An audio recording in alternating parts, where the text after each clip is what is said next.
is in the midst of an extravagant celebration. Headline at the Hollywood Reporter. World Cup openers draw big audience for Fox and Telemundo. We are so back! Everyone was predicting failure and we're a resounding success. Woohoo! Yes, yes, yes! You know, it's amazing how fast these ratings for the World Cup were released. We're a month into pretend basketball season, and ratings are mysteriously missing for dozens of games in the WNBA dump. But with the World Cup, ratings were released almost immediately. Strange. Friday night, the United States opener against Paraguay drew 25 million viewers. 24 hours earlier, Mexico and South Africa, 19 million viewers. South Korea and something called Czechia? I'm sure I am mispronouncing it, and it's not intentional. I'm damn sure I have no idea where Czechia is. If someone told me about Czechia, I would think that was the name of Keith Olbermann's automated girlfriend. Kitty Boo! South Korea and Czechia. It was broadcast on FS1, a network that is pretty much allergic to drawing ratings. First things first, which is supposedly the most popular show on the network, and to their credit, Chris Broussard and Nick Wright, they do an excellent job on that show, although Nick Wright could definitely benefit from having a barber with adequate eyesight. But either way, the most popular show on FS1 averages 125,000 viewers, but the World Cup drew 3.1 million. Outside of the NFL and the NBA Finals, the World Cup is easily the most watched programming on television. So, why do we keep hearing the World Cup described as a disappointment? Why do we keep hearing about the thousands and thousands of empty seats at World Cup matches? Better question is, why does Uncle KC keep getting criticized for bringing this up? Uncle KC, you said there were thousands of empty seats at the World Cup, but according to FIFA, they have sold 99% of their tickets. You're just an asshole.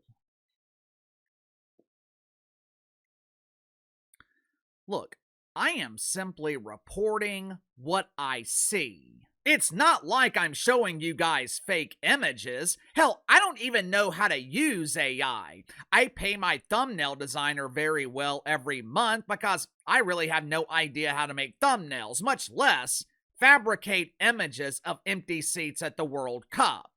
According to FIFA, nearly 100% of tickets have been sold for the World Cup, and some of the high-profile games are definitely filled to capacity. But if every game is sold out, why do we keep seeing multiple games with entire sections filled with lonely, empty seats? Make sure to like and subscribe. You can follow me on Twitter at KC_BTL84. So I can get to the sponsor for today's video, my good friends at Sugar Mountain Trading.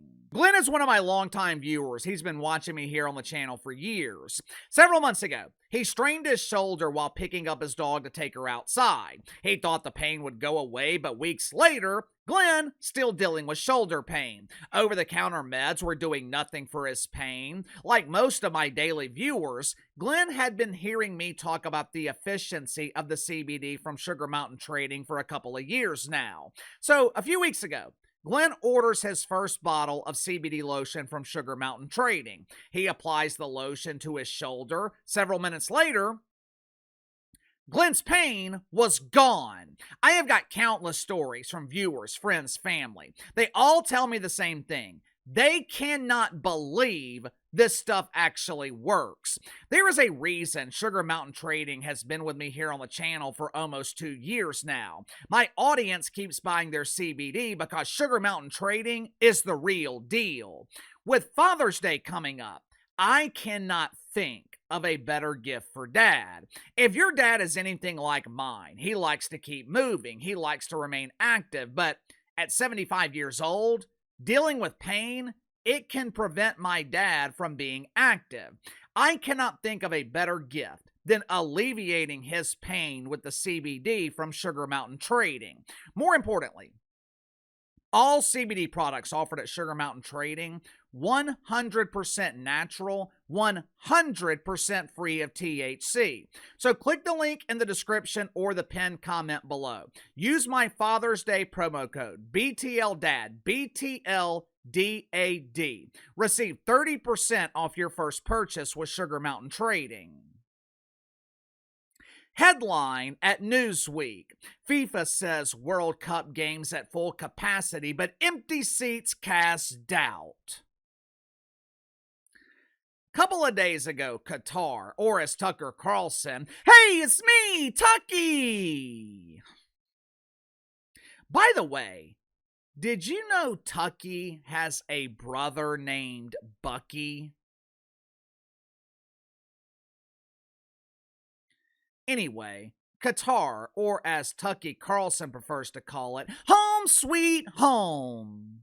They played Switzerland last Friday in Levi Stadium in the People's Republic of California. According to FIFA, almost 68,000 people were in attendance, which would essentially be a sellout.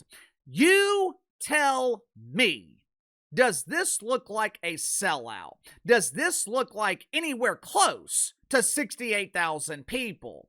I see more empty seats than I do asses, which is rare in the People's Republic of California because that state is full of asses. Yesterday in Atlanta, Spain played something called Cape Verde, Cape something. I know for damn sure it wasn't a Superman cape because Superman has the superpower to sell all the tickets.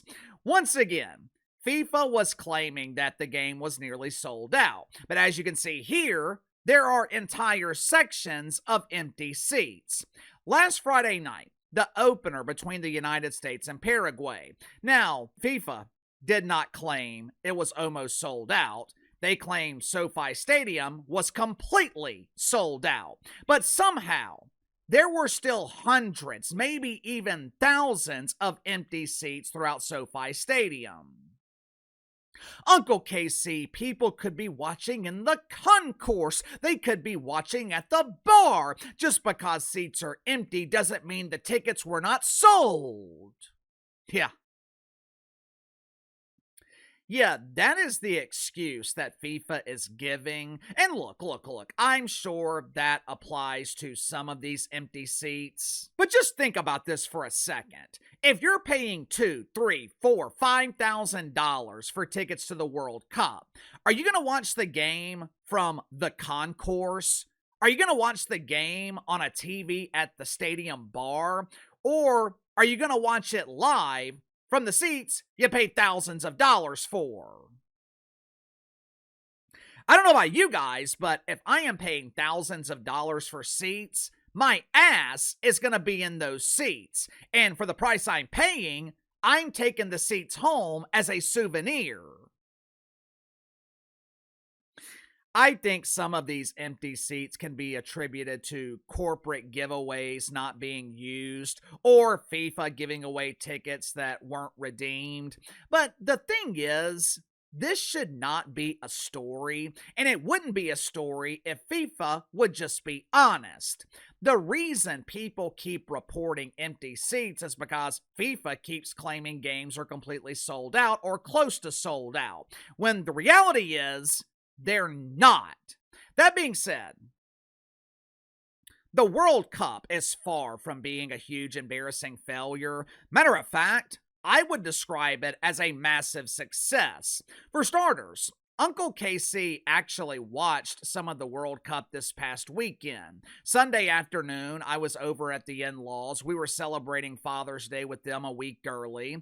About 2 hours into it, the women and children they decided to play a board game, which was a clear signal for the men to get the hell out of there. So we moved into the living room to watch the World Cup. It was the game between Japan and the Netherlands. I'll be honest with you, I thought it was great. As you guys know, Uncle KC is not really a fan of soccer, but the World Cup not only captured my attention, they maintained it. We watched the entire game and I was thoroughly entertained. I will be watching again. Another success from the World Cup that's being underreported by the mainstream media. Hell, it's not being underreported, it's not being reported, period. Millions of people, mainly from Europe, they are traveling to America for the first time and they are falling in love with our country. Europeans are figuring out they have been lied to. I thought people down south were rude and racist. These people are amazing. Have you tasted these things called grits? Wowzer! They mix grits with this thing called butter. It's the best dish I've ever tasted. Unsurprisingly, the mainstream media is refusing or conveniently overlooking these stories, mainly because the party of the donkey seems to hate America. But as I was reading about some of these stories the other day, it gave me an idea. These Europeans who are traveling to America for the first time and figuring out they love our country, we should allow them to stay permanently if they want to, and once they're properly vetted, of course. And for everyone that we allow to stay, let's go ahead and send 2 donkey riders overseas to the country of their choice. And their choices are Palestine, Ukraine, or Iran. That's a pretty fair trade, right? I thought the idea was brilliant. Since doofus Democrats seem to hate America, but they love Palestine, we can give their American citizenship to someone who would appreciate it, and we can fulfill their lifelong dream of living in the country they've been peacefully protesting to support. Again, and I want to make this very, very clear, the World Cup is not a failure, but the reason attendance has become an issue, a story, FIFA is asking us not to believe our own eyes instead of just telling us the truth. Sound off in the comments below. I'll see you guys tomorrow.